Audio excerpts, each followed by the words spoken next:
جو سر پہ رکھنے کو مل جائے نال پاک حضور تو پھر کہیں گے کہ ہاں تاجدار ہم بھی۔ سبحان اللہ۔ اچھا جوتا، آپ نے جوتا دیکھا؟ جوتا ہے نا، سب پہنے ہوئے ہیں جوتا۔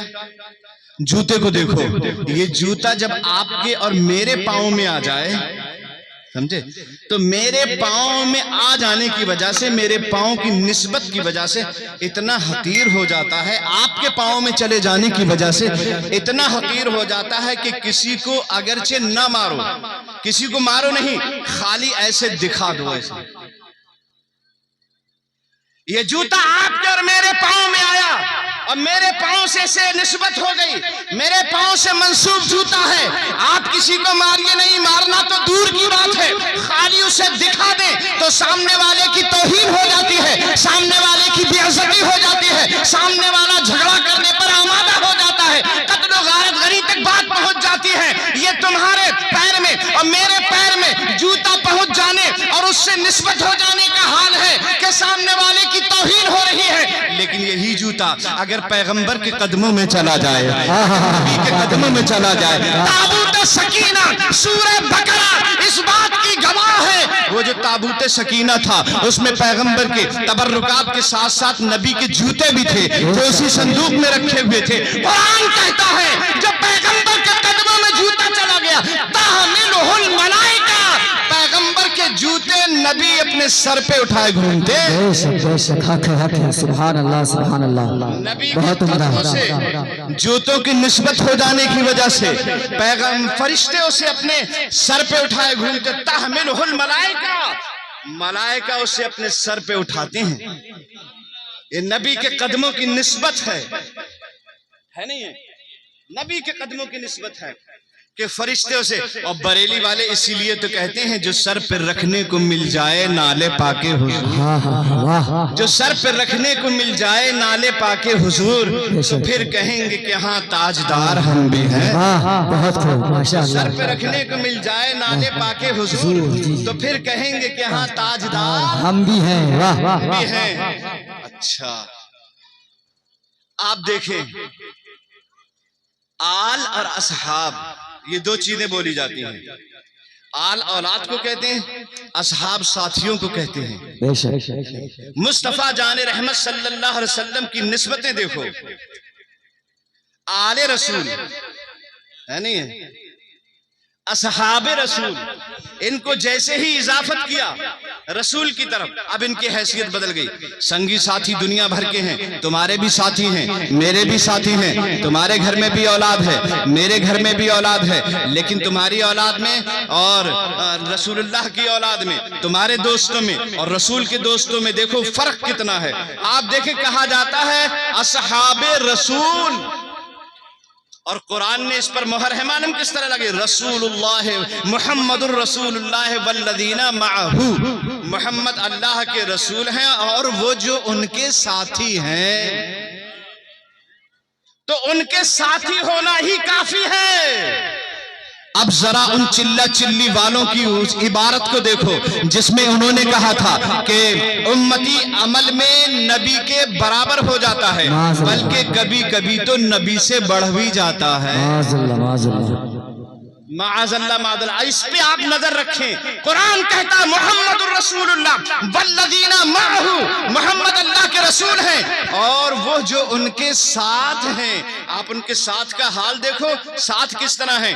دیکھیے آپ دیکھیں، نماز پڑھنے والا نمازی کہلاتا ہے، روزہ رکھنے والا روزہ دار کہلاتا ہے، حج کرنے والا حاجی کہلاتا ہے، طواف کرنے والا مطیف کہلاتا ہے، طواف کرنے والا کہلاتا ہے۔ حضرات گرامی، یہ جتنے بھی نیکیاں ہیں یہ کرنے والے ان کی طرف منسوب ہوتے ہیں، اور پوری دنیا میں جتنے بڑے بڑے عہدے ہیں، ہر عہدے کو دیکھ لو، عالم ہے، علامہ ہے، مفتی ہے، فہامہ ہے، واعظ ہے، خطیب ہے، اور یہ مقرر ہے، محدث ہے، معلم ہے، ولی ہے، کتب ہے، غوث ہے، اوتاد ہے، افراد ہے، جتنے بھی عہدے ہیں وہ سارے کے سارے عہدے اس ایک عہدے میں سمائے ہوئے ہیں، کیونکہ یہ جو ساتھی کہہ دیا گیا تو اب کتنے بڑے لمبے الفاظ سے آپ تعارف کرائیں، اس کے برابر نہیں ہو سکتا ہے۔ بس ایک جو ساتھی والا لفظ ہے، یہ لفظ ایسا ہے کہ سارے عہدے اسی کے اندر ضم ہو گئے ہیں۔ معلوم یہ ہوا کہ آدمی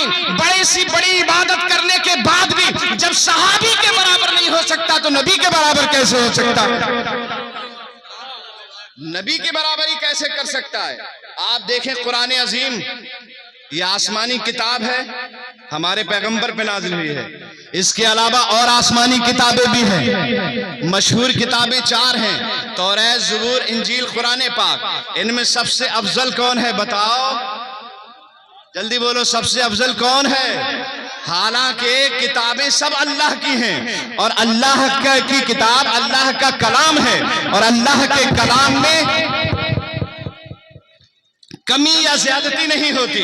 اللہ کا کلام اس کی ذات کا عین ہوتا ہے، تو جس طرح اس کی ذات میں کوئی تغیر و تبدل نہیں، اس کی ذات میں کمی زیادتی نہیں، ایسے ہی اس کے کلام میں بھی کوئی کمی زیادتی نہیں ہوتی۔ لیکن قرآن کو افضل کیسے قرار دے دیا؟ اس کا مطلب یہ ہوا کہ اللہ کا کلام اللہ کے کلام ہی سے افضل ہو گیا۔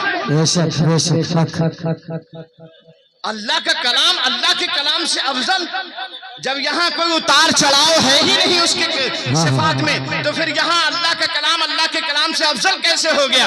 اس کا مطلب یہ ہوا، مشیت کا ارادہ یہ ہے، جب یہ دیکھنا ہو کہ کون سی کتاب افضل ہے تو یہ نہ دیکھنا کہ دی کس نے ہے، یہ نہ دیکھنا دینے والے کی طرف نہ دیکھنا، بلکہ کتاب لینے والے کی طرف دیکھنا۔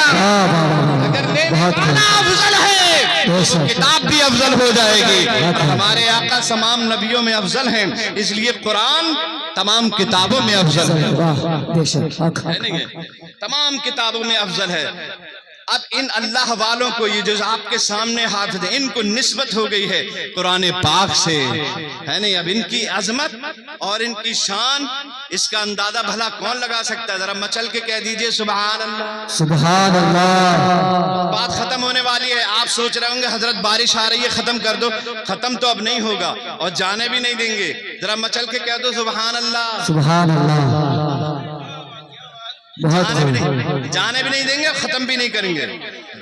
بس ایک حدیث شریف سن لو اور اس کے بعد چاہے ختم کر لینا، اگر تیز بارش آ جائے تو ختم کر لینا، نہیں تو ایوب صاحب کی تقریر وہاں کمرے میں لے جا کے سننا ہے آپ کو۔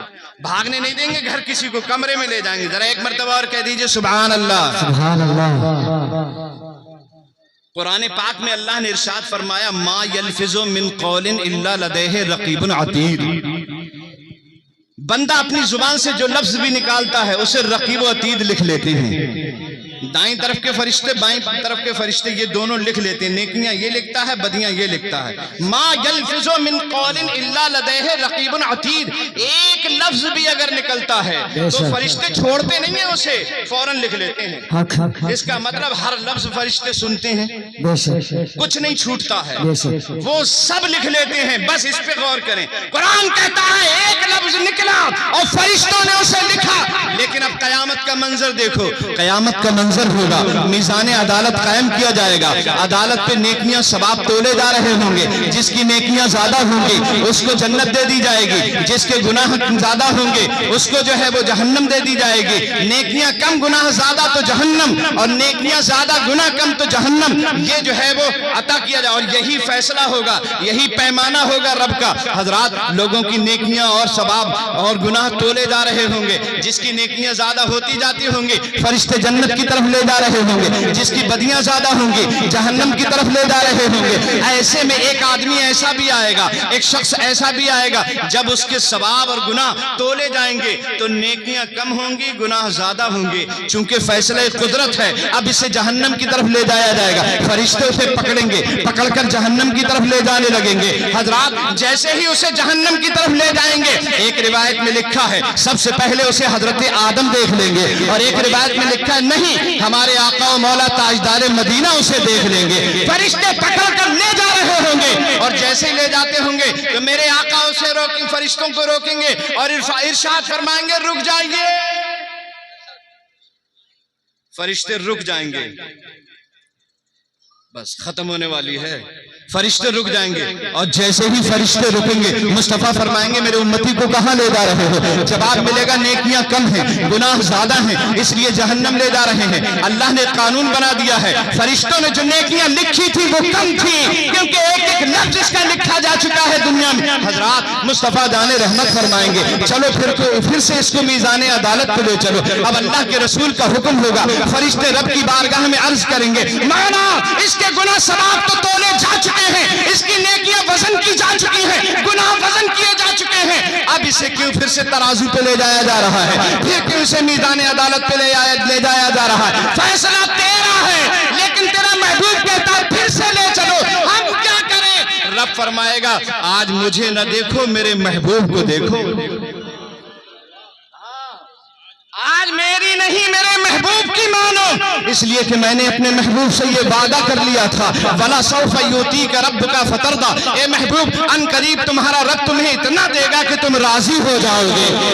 آج وہی دن آ گیا ہے، چلو پھر سے میزان عدالت پہ لے چلو، اور پھر سے اسے میزان پہ لایا جائے گا، پھر اس کی نیکیاں بدیاں تولی جائیں گی، پھر ویسا ہی ہوگا، گناہ زیادہ ہوں گے، نیکیاں کم ہوں گی۔ جب یہ منظر مصطفیٰ ملاحظہ کریں گے، اپنی جیب سے ایک پرچہ نکالیں گے، اور پرچہ نکالنے کے بعد اس کی نیکیوں کے پلے میں رکھ دیں گے، جیسے ہی نیکیوں کے پلے میں وہ پرچہ رکھیں گے نیکیاں فوراً زیادہ ہو جائیں گی، گناہ کم ہو جائیں گے، اور گناہ جب کم ہوں گے تو رب کی رحمت جھوم کے کہے گی فرشتوں اب اسے جنت میں لے جاؤ، اب اسے جنت میں فرشتے لے جا رہے ہوں گے۔ حضرات یہ مڑ مڑ کے مصطفیٰ کو دیکھتا ہوگا، سرکار فرمائیں گے کیوں بھائی کیا دیکھ رہا ہے؟ عرض کرے گا یا رسول اللہ آخر یہ کون سی نیکی تھی جو آپ کے پاس موجود تھی؟ یہ کون سی نیکی تھی جس نے میری نیکیوں کا وزن بڑھا دیا ہے؟ یہ کون سی نیکی تھی 2 مرتبہ میزان عدالت پر میری نیکیاں تولی جا چکی تھی لیکن تمنے میں نہیں آئی؟ اور کیسی نیکی تھی جو فرشتوں کے لکھنے میں نہیں آئی، جو فرشتوں کے لکھنے میں بھی نہیں آئی؟ کیوں؟ فرشتوں کے سننے میں نہیں آئی، جب فرشتوں کے سننے میں نہیں آئی اس لیے لکھنے میں بھی نہیں آئی، اور جب لکھنے میں نہیں آئی تو تلنے میں نہیں آئی، اور 2 مرتبہ تل چکا تھا لیکن پھر بھی